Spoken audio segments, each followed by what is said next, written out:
Hi guys, I'm here with Nick. He's the translator for Goblins, which is utterly hysterical. It's funny, it's very vibrant, and your goblins are, should I say, not very good at life? No. Is that a good description? Yeah, I say generally just sell it by saying it's about goblins failing at life. Not more than just failing. Sometimes they die on every page Yeah, they die a lot. and get visited by the ghosts of Kenny and Smurfs, and it seems to be a very, let's call it an inventive storyline that you're going for here. Yeah, we go for that kind of gory comedy, and it's all about the underdog on that one. And unfortunately, they never kind of become the overdog.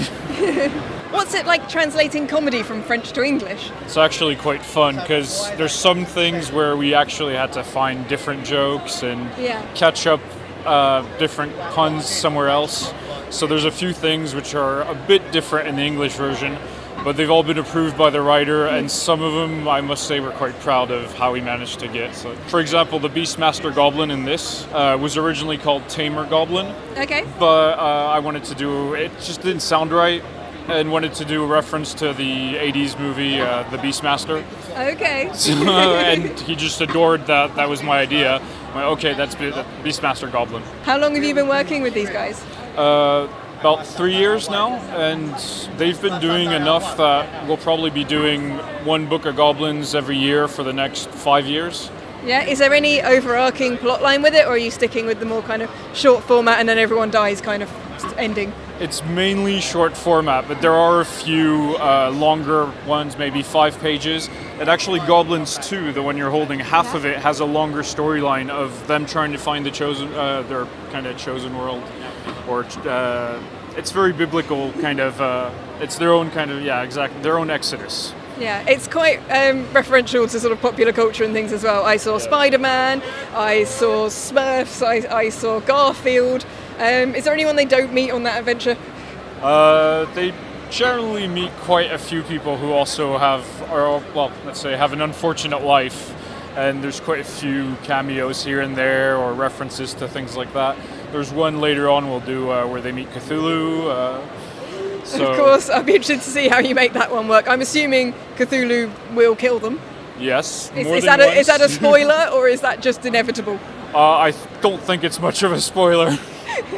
It seems to be, that's what happens anyways in Goblins. I mean, if you really don't want to see them fail and die, you should try and read something else. They look so cute, though. Their little faces look so cute. How can you make them all die? Well, they try their hardest.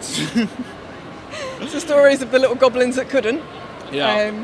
I don't know if that reference makes sense to people, but that's kind of what I thought of when I looked at it. But it's a beautifully drawn comic as well.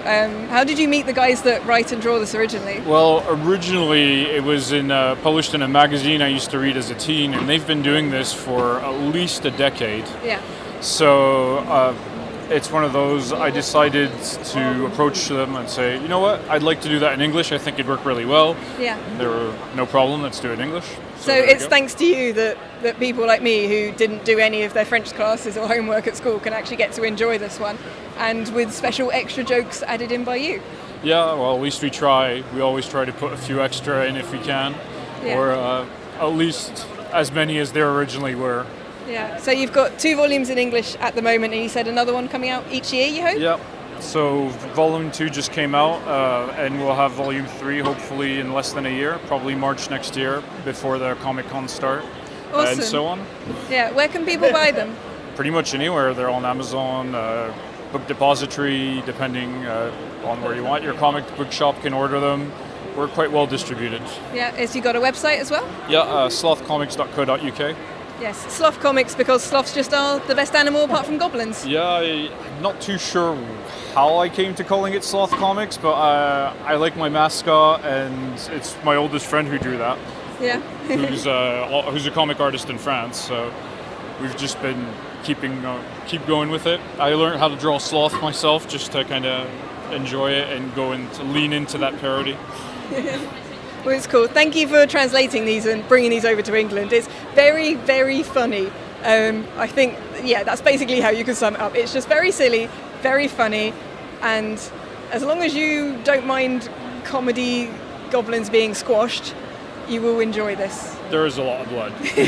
There is a lot of blood. You have been warned. Don't be fooled by its cute exterior. Well, thank you very much for talking to me. This is absolutely brilliant. And we will see you next time. Yeah, thanks.